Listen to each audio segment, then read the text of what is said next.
Let's slow down for a moment and picture this. You're across the table from Elizabeth Taylor. Not just some beautiful woman, she was the woman. Her eyes were that impossible shade of violet, with diamonds catching the light every time she moved, and this air about her that dared the whole world to look away. It couldn't. Crowds hung on her every move, and every flash of the cameras said the same thing. She's Hollywood's queen. But that's not the whole picture, because behind it all, behind the sparkle and the applause, was just a person, a woman who, for all her beauty and all her gifts, would sometimes curl up alone at night and cry. She could have anything she wanted, or at least that's how it looked from the outside. Fame, fans, expensive jewels, mansions. But quietly, when the door was closed and the curtains were drawn, she hurt for something you can't order up from a jeweler or the studios. She wanted what most of us want, to be loved in a way that fills all the empty spaces. Now, people talk about how many times Elizabeth Taylor married. 8 times. And yeah, I know, your eyebrows just shot up. It's easy to roll your eyes and think, 8? Really? But just hold on to that thought for a second. Her story is so much bigger than the gossip and tabloids let on, and I actually think if you hear it all, not just the headlines, but the raw, unpolished parts, you'll see traces of yourself in there too. Because honestly, it wasn't fame or diamonds or magazine covers she spent her life chasing. She was searching for someone who could make her feel steady, someone who felt like safety. She actually found it, once. She found a kind of love that made her feel whole in a way nothing else ever managed. But life, being what it is, took that away from her. Suddenly, brutally. And after that, all those other love stories, all those tabloid photos and dramatic headlines, that wasn't vanity or hunger for attention. It was just a woman trying, quietly and desperately, to get back to that place where she felt at home. Let's go back to where it all shifted. The man who changed everything for Elizabeth Taylor was named Mike Todd. In the mid-1950s, the world already adored her. Famous doesn't really cover it. She'd been on camera since she was 10. By her mid-20s, she was a superstar, but her heart already had a couple bruises. She'd been married twice, loved and lost, and doubt started to tap her on the shoulder whenever she was alone. Was real love even possible for someone like her, or was it something she'd forever watch from a distance? And then, Mike Todd, he wasn't cut from the typical Hollywood cloth. He was brash and big-hearted and noisy. He'd walk into a room and it was like the energy doubled. He'd produced Around the World in 80 Days, and you could feel that sweep, that bravado every time he spoke. But more than that, he saw Elizabeth, not as just a beautiful movie star, but as a flesh and blood woman. He matched her fire, teased her, made her laugh until her stomach hurt. You could watch the two of them together and just know, this was different. He said she was the most exciting woman in the world, and he said it like it was the only truth that mattered. For Elizabeth, it must have felt like finally catching her breath. The masks dropped, the expectations faded, and for once, she could just be herself. They married in 1957, and if you ask the people closest to her, they'll tell you she glowed in those days. She was peaceful in a way she'd never been, laughing, at ease, finding genuine happiness in the quiet moments. They had a daughter, Liza, and for a little while, Elizabeth had what she'd ached for all her life. Not glory or applause, but a warm, safe love, a place to land. Then, as life so often does, everything changed in an instant. March 1958, Mike Todd climbed into his private plane, the Lucky Liz. The name alone, knowing what happened next, is the kind of detail that grabs your heart and twists. Elizabeth was supposed to be on that flight, but a cold kept her home. The plane hit a storm, plummeted in New Mexico, and that was it. Mike Todd was gone. No warning, no goodbyes. Elizabeth was 26 years old. On the outside, she still sparkled, but inside, her world had collapsed. One minute she had a partner who made her feel more herself than anyone ever had. The next, she was a widow, left in a big, silent house, grief pressing on her like ocean water. It's something you can hardly imagine unless you've been through it. Finding the person who makes you turn down all the noise in your head, who really, really sees you, and then losing them in one violent heartbeat. It's the kind of loss that becomes part of your DNA.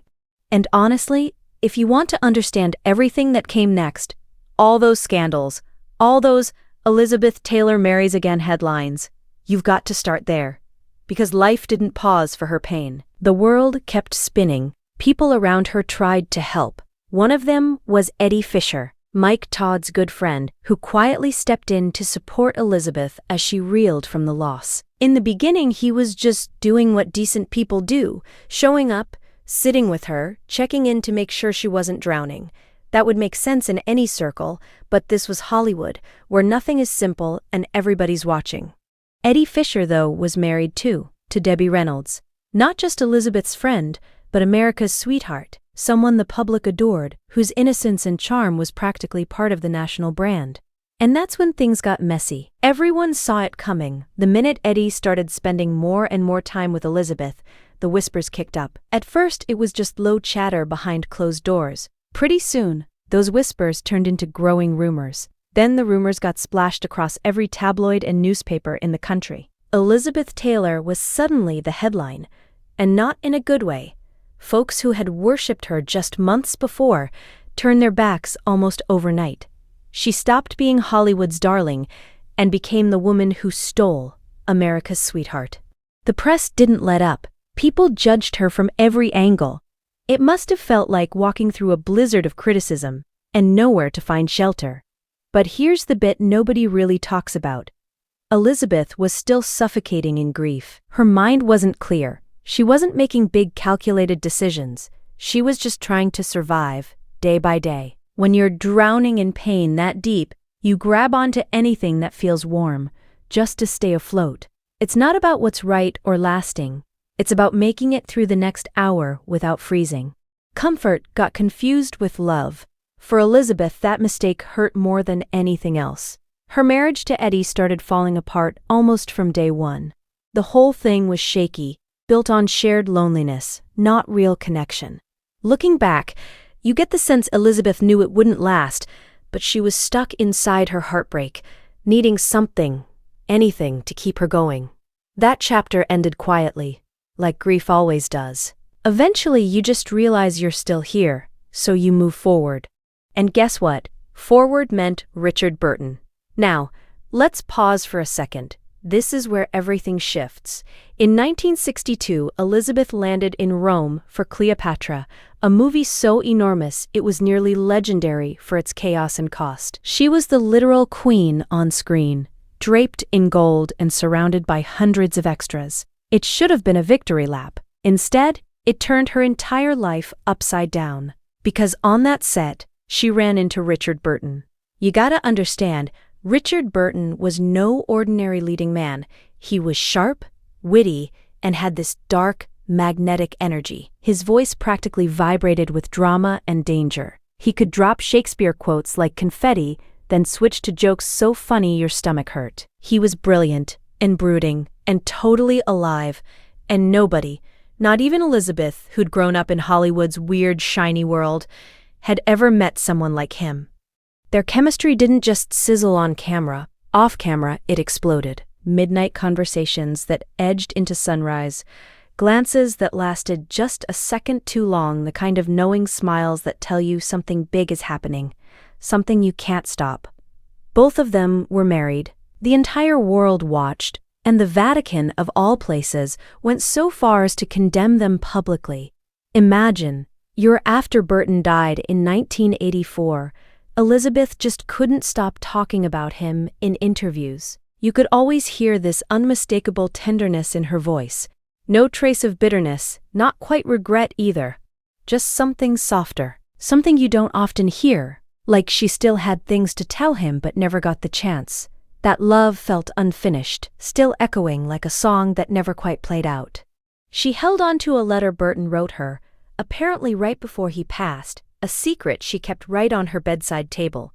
Nobody ever found out what it said. She kept that mystery close, and honestly, that detail breaks my heart more than anything else in their story. That letter, those words, whatever she was holding on to, she guarded them for the rest of her life. The most intimate parts of their love, wrapped up in paper, meant just for them.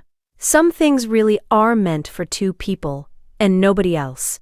Life moved on for Elizabeth after Burton. She married John Warner, a senator, pretty much the opposite of Hollywood glitz. He was quiet, serious, and his world ran on structure, not chaos.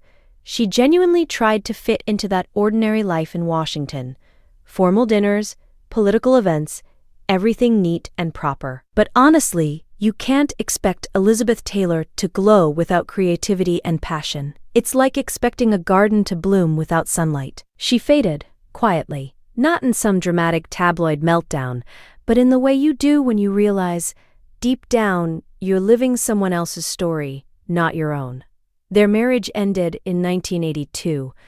Then came a turning point, one I actually find the most inspiring. In 1988, Elizabeth checked herself into the Betty Ford Center. She faced her own demons head-on. No movie lights, no glamour, just honesty and courage. And right there, in that stripped-down reality, she met Larry Fortensky, a construction worker from California.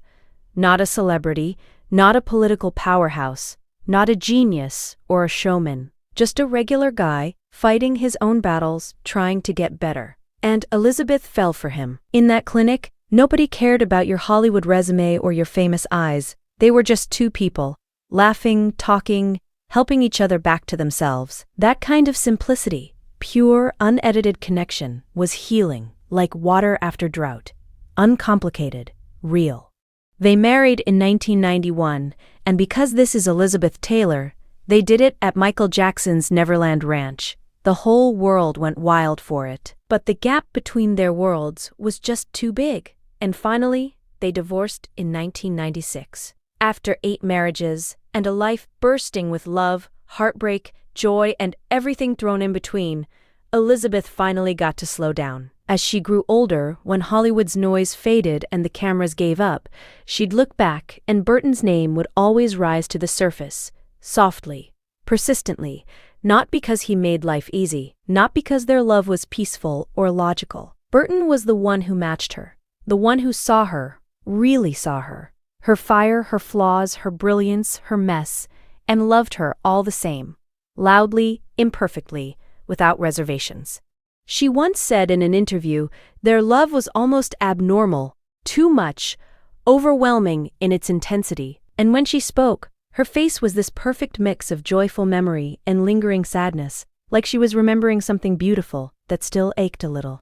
Everyone knows what that feels like, don't they? That bittersweet pull when you love someone so hard that even the memory makes your chest tight. Elizabeth's life was legendary, a child star, famous before she could vote, carrying the weight of fame for decades. The world watched her survive everything: grief, addiction, illness, betrayal. She endured public scrutiny that would break most people.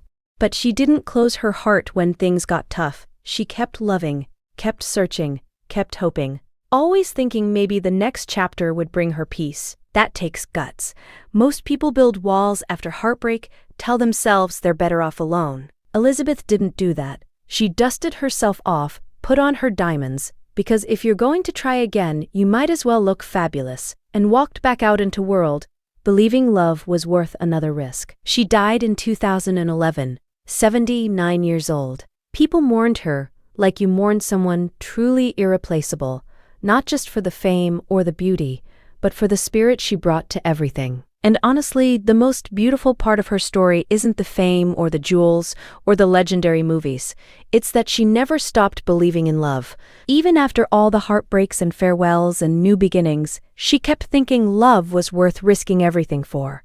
Maybe Todd made her feel safe. Maybe Burton set her soul on fire. Maybe all those other relationships were just chapters she needed to live, experiences she had to have to become herself. When you set aside all the glitter and drama, what's left feels simple and real. Some loves stay with us forever. They linger, tucked quietly beside our hearts, like a letter we never let anyone else read, never really finished, still alive somehow, even after all the years. That, in the end, is Elizabeth Taylor's love story. Not the diamonds, not the headlines, the love, beautiful, imperfect, never finished, always alive.